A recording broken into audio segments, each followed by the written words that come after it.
जय हिंद मित्रांनो, आपल्या यूट्यूब चॅनलवर मी सर्वांचं मनापासून स्वागत करत आहे. फायनली ती महत्त्वाची गुड न्यूज आपल्याला मिळत आहे. ती महत्त्वाची गुड न्यूज म्हणजे संच मान्यता शेवटी एकदाची फायनलाइज झालेली आहे आणि त्या आस्थापनांच्या लॉग इनला उपलब्ध झालेली आहे. आता इथून पुढचा महत्त्वाचा प्रश्न, जाहिरात कधीपर्यंत येणार आहे किंवा आपल्याला रिक्त जागांचा आकडा कधीपर्यंत कळणार आहे, हा महत्त्वाचा प्रश्न. आणि दुसरी एक वेगळ्या पद्धतीची माहिती आपल्यापर्यंत पोहोचत आहे की संच मान्यतेच्या संदर्भामध्ये जो काही शासन निर्णय होता, त्या शासन निर्णयाला सुप्रीम कोर्टामध्ये चॅलेंज करण्यात आलेलं आहे. त्याची हिअरिंग देखील झालेली आहे.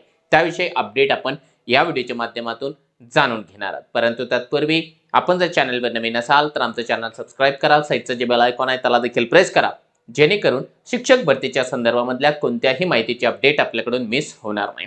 मित्रांनो, सगळी माहिती आपण डिटेल्समध्ये पाहण्याच्या पूर्वी या ठिकाणी आपण येत्या टीईटी परीक्षेची तयारी करत असाल, जी की या दिवाळीच्या सुट्ट्यांमध्ये होणं अपेक्षित आहे, तर तुमच्याकरिता अवेलेबल आहे गुरुजी नावाची कार्यरत शिक्षकांसाठी टीईटी बॅच.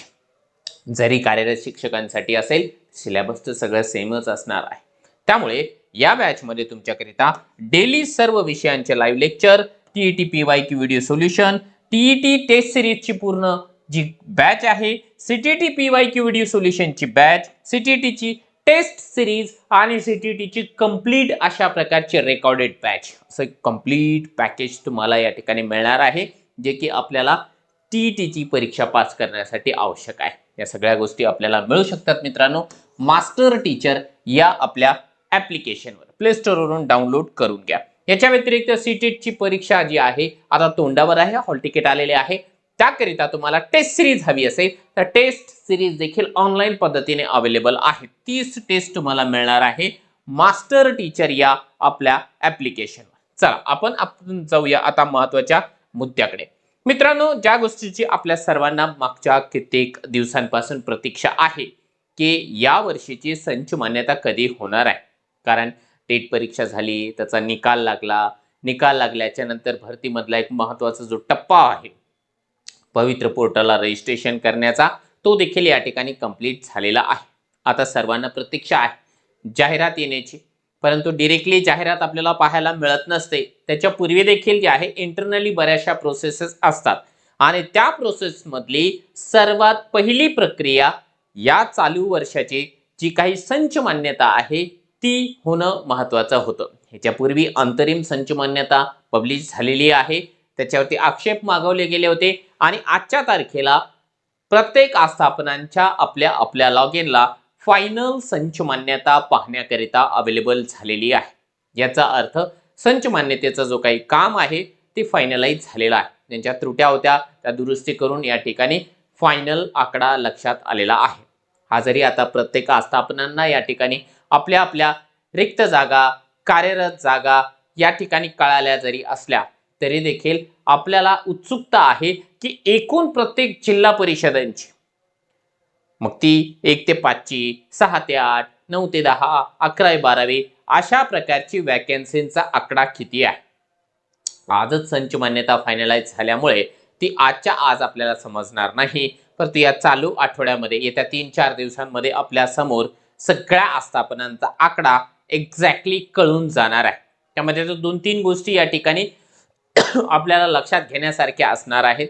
एक महत्त्वाचं की ज्या काही विद्यार्थ्यांची संख्या आहे एकेका आस्थापनेमध्ये, उदाहरणार्थ आपण परभणी जिल्हा बघूया. माझा जिल्हा परभणी असल्या कारणाने परभणी जिल्हा जर म्हटला, परभणी जिल्ह्यामध्ये विद्यार्थी संख्या किती, त्या विद्यार्थी संख्येवर मंजूर पद किती शिक्षकांची, मंजूर पदांच्या नंतर जे आहे कार्यरत शिक्षकांची संख्या किती, कार्यरत शिक्षके आणि मंजूर पदे यांचं जर का आपण मायनस केलं तर लक्षात येतं रिक्त पदांचा आकडा किती आहे.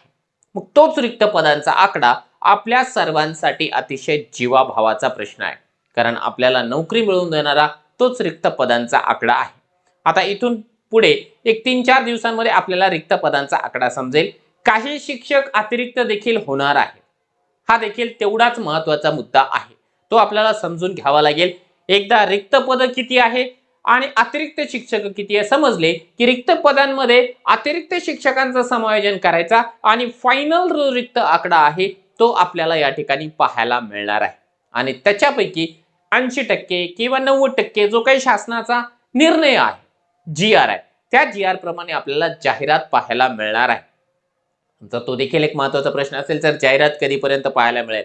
बघा, जाहिरात पाहायला आपल्याला तेव्हा मिळणार आहे ज्यावेळेस आंतरजिल्हा बदलीची प्रोसेस कंप्लीट होणार आहे आणि आंतरजिल्हा बदलीचा जो काही रोस्टर आहे, फायनल रोस्टर अपलोड करण्याची शेवटची तारीख 31 मार्च 2026 देण्यात आलेली आहे. म्हणजे एक गोष्ट आपल्याला क्रिस्टल क्लिअर या ठिकाणी झालेली आहे, 31 मार्च 2026 पर्यंत आपल्याला जाहिरात पाहायला मिळणार नाही. त्याच्यापूर्वी आपल्याला रोस्टरचं काम कंप्लीट करून घ्यावं लागेल आपल्याला, म्हणजे इन द सेन्स की त्या आस्थापनांना आपलं रोस्टर या ठिकाणी कंप्लीट करून घ्यावं लागेल. त्याच्यानंतर मार्च महिना संपला की एप्रिल महिन्यामध्ये आपल्याला जाहिरात पाहायला मिळू शकते.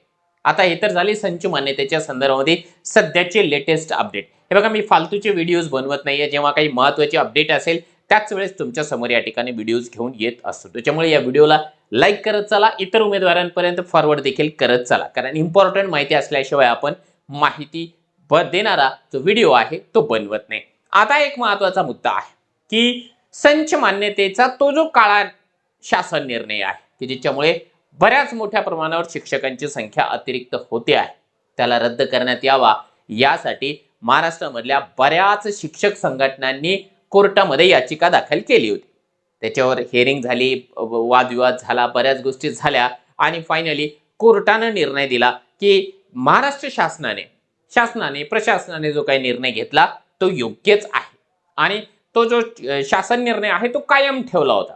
परंतु आता जर आपण लेटेस्ट मध्ये माहिती पाहण्याचा प्रयत्न केला मित्रांनो, तर एक गोष्ट आपल्याला प्रकर्षाने लक्षात आलेली आहे की सिंधुदुर्ग जिल्ह्यामधली संघटना आहे ज्यांनी की त्या कोर्टाच्या जजमेंटला सुप्रीम कोर्टामध्ये चॅलेंज केलेलं आहे की अशा प्रकारे तुम्ही जाचक अट लावलेली आहे विद्यार्थी संख्येची, त्याच्यामुळे हजारोच्या संख्येने शिक्षकांची संख्या अतिरिक्त होत आहे. त्यामुळे बऱ्याच प्रमाणात शाळा देखील बंद पडण्याचा धोका निर्माण झालेला आहे.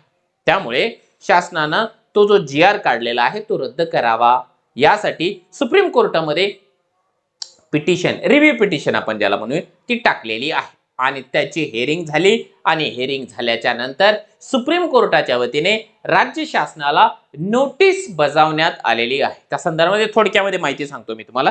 बघा, आणि ही आपल्यासाठी एक चांगली गोष्ट आहे असं म्हटलं तरी चुकीचं ठरणार नाही. बघा, आजच्या लोकमत मधली ही बातमी आहे की शिक्षक पदाबाबत जे आहे महाराष्ट्र सरकारला कोर्टाने मागितलेले आहे उत्तर. सरकारच्या मार्च 2024 ची जी अधिसूचना आहे त्या अधिसूचनेला या ठिकाणी चॅलेंज करण्यात आलेला आहे. ही जी याचिका आहे मित्रांनो, सिंधुदुर्ग जिल्हा शिक्षण संस्थाचालक मंडळ यांनी टाकलेली आहे. आता प्रत्येकाला आपला आपला जो अधिकार आहे कोर्टामध्ये जाण्याचा, न्याय मागण्याचा, त्या हक्काप्रमाणे यांनी या ठिकाणी जे आहे RT ऍक्टचं उल्लंघन या ठिकाणी होतंय असा या ठिकाणी युक्तिवाद या ठिकाणी केलेला आहे. याच्यामधील जे महत्त्वाचे मुद्दे आहेत मित्रांनो, याचिकेमधील जे महत्त्वाचे मुद्दे आहेत ते लक्षात घ्या. शिक्षकांच्या पदांवर परिणाम होणार आहे असं यांचं स्पष्ट मत आहे. 15 मार्च 2024 चा जो शासन निर्णय आहे त्या शासन निर्णयाने राज्यातील प्राथमिक, उच्च प्राथमिक आणि माध्यमिक या शाळांमध्ये विद्यार्थी संख्येनुसार शिक्षक पदे मंजूर करण्याच्या निकषामध्ये जे आहे अचानक शासनाने बदल केलेला आहे आणि या बदलामुळे मोठ्या प्रमाणावर शिक्षकांच्या रिक्त पदांचा आकडा या ठिकाणी कमी झालाय आणि अतिरिक्त शिक्षकांची संख्या वाढलेली आहे. त्याच्यानंतर जो आहे महत्वाचा एक युक्तिवाद त्यांनी केला की एकाच शिक्षकावर या ठिकाणी भार येणार आहे. या निर्णयामुळे ज्या शाळांमध्ये विद्यार्थ्यांची संख्या या ठिकाणी एका ठराविक मर्यादेपेक्षा जास्त नाही तिथे अनेक वर्गासाठी फक्त एकच मंजूर शिक्षक असेल व त्याचा भार शिक्षकांवर पडेल. आता लक्षात घ्या, 6वी ते 8वी या वर्गावरती आपण जर म्हटलं 6वी, 7वी, 8वी 3 वर्ग आहे, विद्यार्थी संख्या कमी आहे आणि तिथे एकच शिक्षक जर मंजूर झाला मॅथ सायन्सचा, तर मग त्या मॅथ सायन्सच्या शिक्षकांवरती तिन्ही वर्गाचा सर्व विषयांचा भार येणार आहे. आणि कुठेतरी पाहायला गेलं तर हा जो नियम आहे तो चुकीचाच आहे. आपण याच्या पूर्वी देखील बोललोय, त्याला आपण याच्या पूर्वी देखील विरोध दर्शवला, आजही विरोध दर्शवतो. असं नाही व्हायला पाहिजे.